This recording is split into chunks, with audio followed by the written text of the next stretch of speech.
നമ്മുടെ ജില്ലാ സമ്മേളനങ്ങൾക്ക് തെളിവ് വേണ്ട, നമ്മുടെ സ്ഥാപനങ്ങളുടെ വാർഷികങ്ങൾക്ക് തെളിവ് വേണ്ട. പോട്ടെ, റമദാനിൽ ബദർ യുദ്ധത്തിനെ സംബന്ധിച്ചുള്ള ചരിത്രം പറയാൻ തെളിവ് വേണ്ട, തങ്ങളുടെ കാലത്ത് ചെയ്തിരുന്നോ ചോദ്യമില്ല. ലൈലത്തുൽ ഖദറിനെ സംബന്ധിച്ച് പറയുമ്പോൾ ചോദ്യമില്ല, വേണ്ട, പ്രശ്നമില്ല. വിശുദ്ധ റബീഉൽ അവ്വലിൽ ഹബീബിനെ കുറിച്ച് പറയുമ്പോഴേക്കും പിന്നെ പ്രശ്നമായി. ആലോചിച്ച് നോക്കണേ, ഇന്ന് നമ്മൾ തർക്കിക്കേണ്ട വിഷയമാണോ ഇത്? This is A necessity of time. കാലഘട്ടത്തിൻ്റെ അനിവാര്യതയാണ്. റബീഉ പരിപാടികൾ ഈ ഉമ്മത്ത് ചെയ്തിരിക്കണം, നിർബന്ധമാണ്. ഇല്ലെങ്കിൽ നമ്മുടെ മക്കൾക്ക് ഹബീബ് ആരാണെന്നറിയാൻ അവസരമില്ലാതെ പോകില്ലേ? അത് സൃഷ്ടിക്കേണ്ടത് നമ്മുടെ ബാധ്യതയല്ലേ?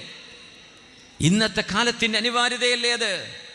അവർക്ക് ലോകത്തെ മറ്റെല്ലാ കാര്യങ്ങളും അറിയാൻ അവസരമുണ്ട്. ഈ റബീഉൽ അവ്വൽ പോലും ഇല്ലെങ്കിൽ, നമ്മൾ ഇങ്ങനെ ഒരു ഹബീബിന് വേണ്ടി ഒരു ഒത്തുകൂടൽ ചെയ്തില്ലായിരുന്നുവെങ്കിൽ ഇത് ഹബീബിന് ഇഷ്ടമുണ്ടാവില്ല എന്ന് എങ്ങനെ പറയാൻ കഴിയും?